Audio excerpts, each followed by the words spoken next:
So welcome to this first video on risk, which I'm going to look at the standard process. I'm going to put a few definitions up for the moment, and then we'll look at the simple process of identifying risks and therefore understand how we go ahead and do that. Now this is all in chapter 23. I'm going to expand on the first section in chapter 23.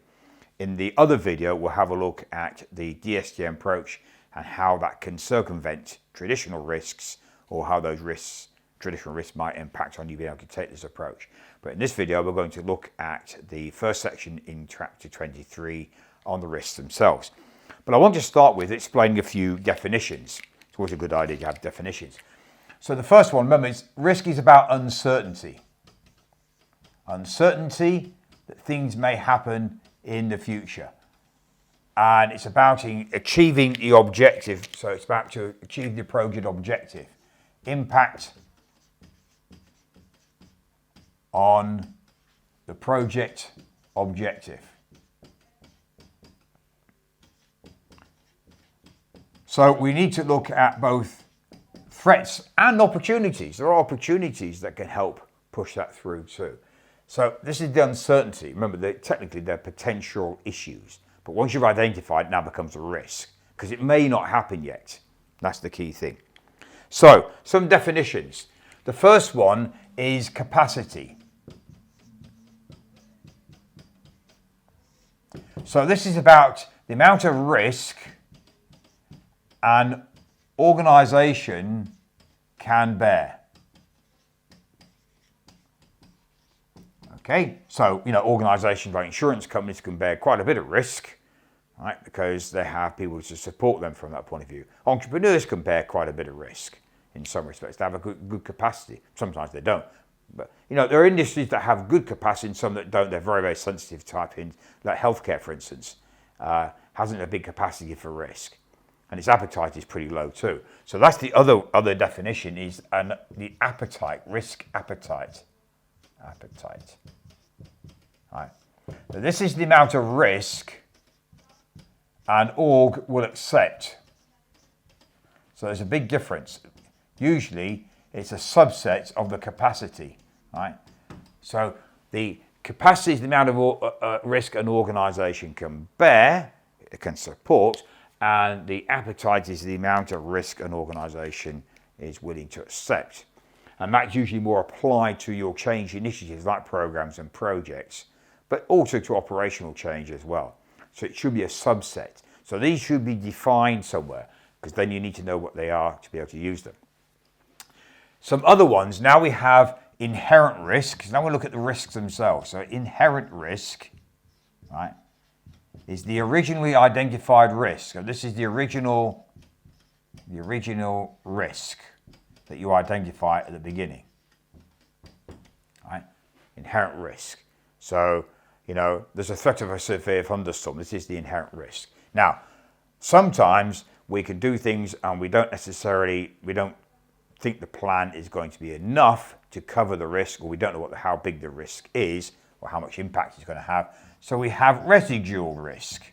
Residual risk. This is the remaining risk, hopefully reduced, right, after your response.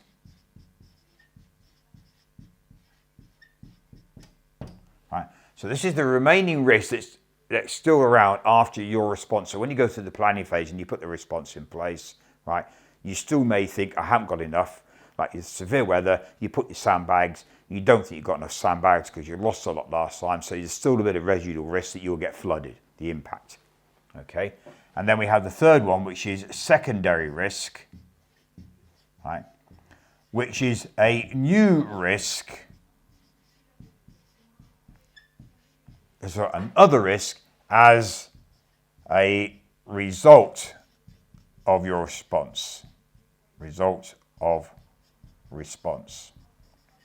So you put your sandbags in place in front of your property to protect it. You might get residual risk because you might not have enough, but at the same time you're going to channel that water somewhere else. So all your Neighbours do the same thing. You channel the water somewhere else, you may well end up flooding a bridge or washing a bridge away. So you pose a second risk and you create a new risk from your response. So these are the key definitions. Right? Now the final thing I want to take you through is the sequence. So to identify a risk, we have a step sequence. One is called the cause. The first one is the cause. What is the cause of the risk? This is the source of the risk. There's a threat of a dock strike. Oh, severe weather, threat of a dock strike. That will lead to the event. From that we get the event. And this is the uncertainty. This is the what will happen or what could happen as a result. So I get a dock strike, I can't get my equipment out of the dock from the ship, right? So I can't get my equipment out from the ship. That's the resultant, the uncertainty. I may not be able to get my stuff out of that. And from that, we go to the effect, right? And the effect is what will be the impact on my initiative, on my objective, if I can't get my equipment out. So I can't get my equipment, it could delay my project by another 4 weeks or something until the strike's over. And then you play catch up, right? So we have cause. I'll underline these for you. So we have cause, the source of the risk, the event, the uncertainty, and therefore, if it materializes, what's going to be the impact, the effect of that risk, right? So these are the main definitions. Now, part of that, we also need to go through a sequence of events to understand and work out what the risk is. So part of the ISO 31000, which is the risk standard, we have these steps. There are 4 main steps, and we're going to go through those to explain them. So the first one is to identify the risk. Identify the risk. Now, 2 parts to this, because in identifying, we need to understand the context of our change. What is the change? What is it about the change? How sensitive is it? What's the impact of the change? How unusual, different about my change, the environment I'm working in, both internal and external, using pest solid stuff for external, your SWOTs and your resource audits and analysis of internal that might be affected or have pose risk, like data migration or relocation, for example, all these sort of things, or releasing a brand new bank teller system. All these pose their own risks.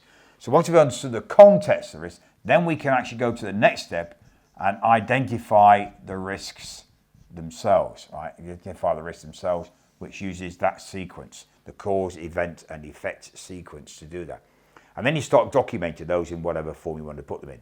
They're going to the delivery plan related to particular time boxes, or you have a separate document, put them in the management plan. It doesn't really matter, actually, wherever you want to put them, right? But just make sure that they are visible and you track them properly. Risks are very important to track. It's not a one-off activity, it's a continuous thing.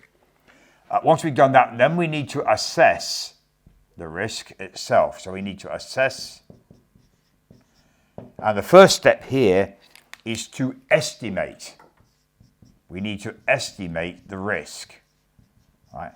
And that means we need to look at the probability. So the standard thing, the probability of it happening, the impact should it happen, and the third one, which often gets mixed off, is the proximity. The proximity. It's relation in time to where you are right now, because obviously if the risk is happening 6 months down the track, you still want to keep an eye on it, but you've got time to do something about it. If it's happening next week or even tomorrow, then you're obviously going to get your skates on a bit. So it depends whereabouts it is to you. And it's also related to the probability of the impact. So something very severe down the track, you want to start planning for it now. If it's a bit of a weak one, it's not really that much of a probability and the impact's pretty low. You might not bother with it until you get near it. Because remember, every time you replan or do some other planning or changes, you have an impact on your risk, good and bad. So you watch them both. So that's the estimate. The other step here is to evaluate. Evaluate. Now this is to get an aggregate financial impact. We get an aggregate usually a financial impact.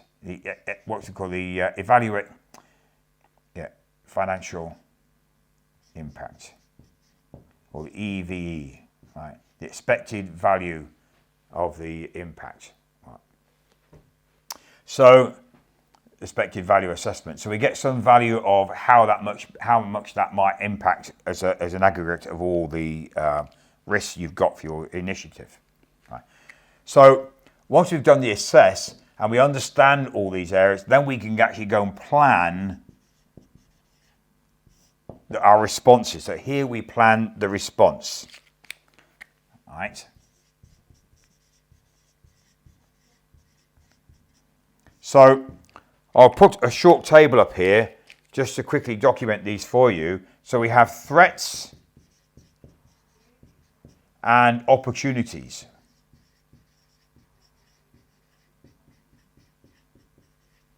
So we'll look at the different types here of way we can respond to those. So obviously with threats we can accept it or we can avoid it. Right. Accept it means it's pretty low key, it's not going to much of an impact, I'll accept it for the time being.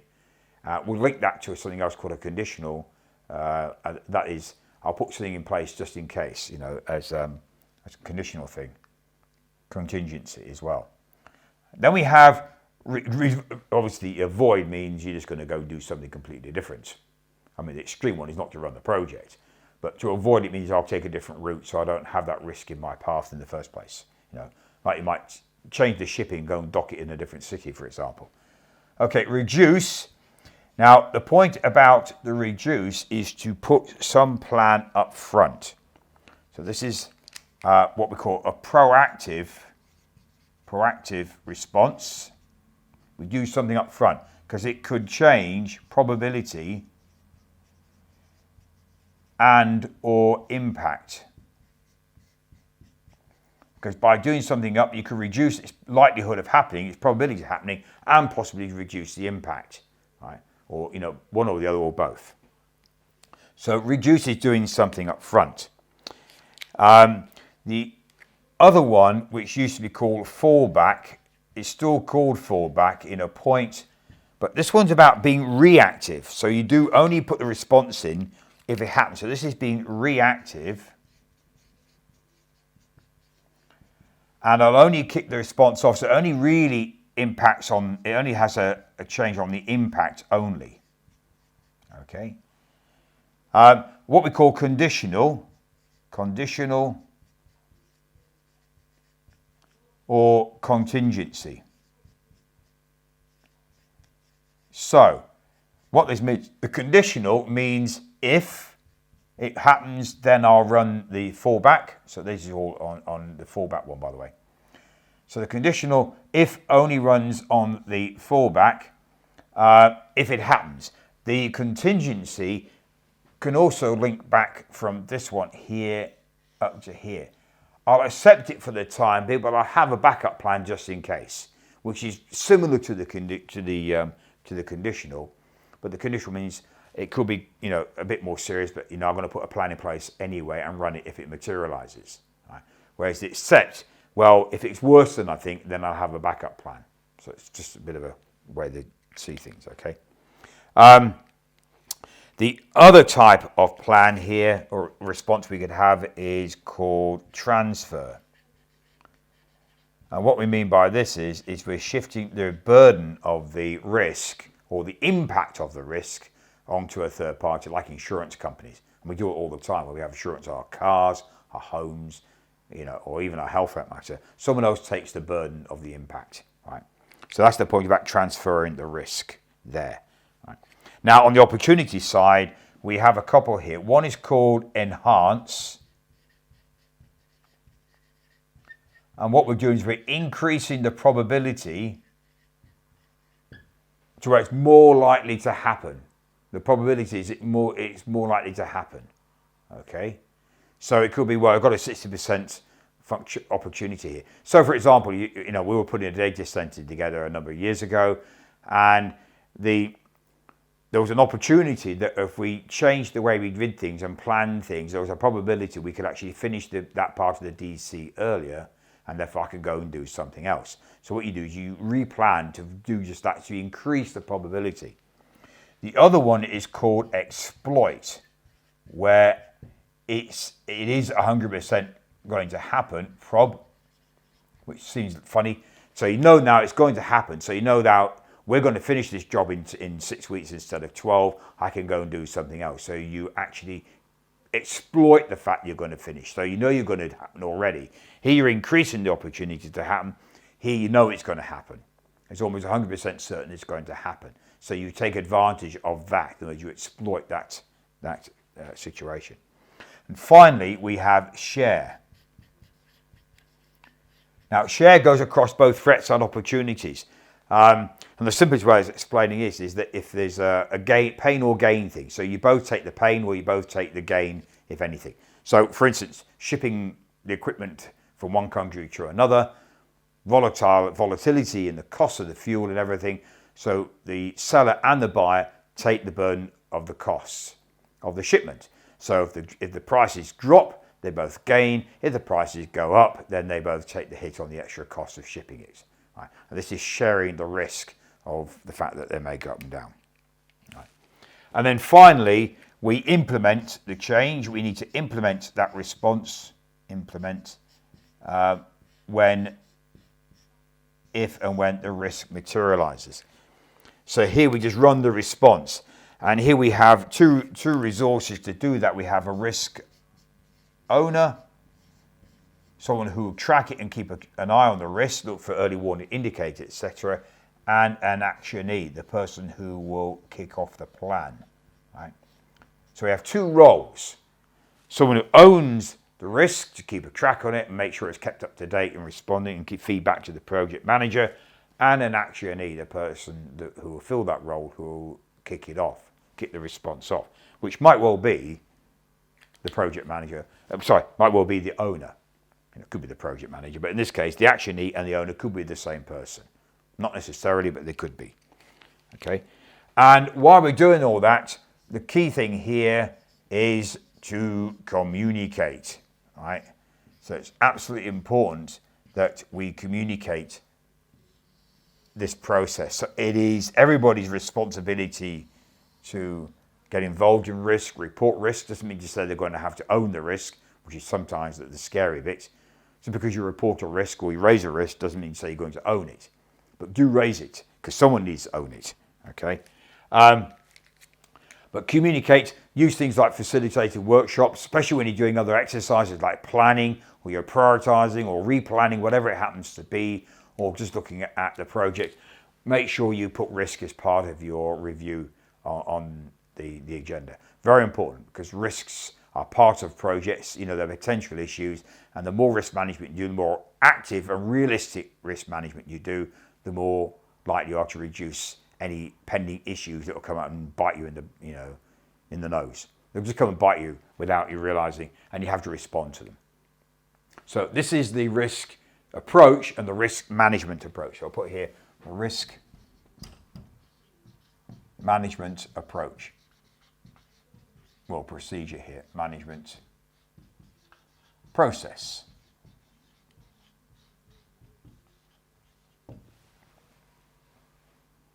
Okay.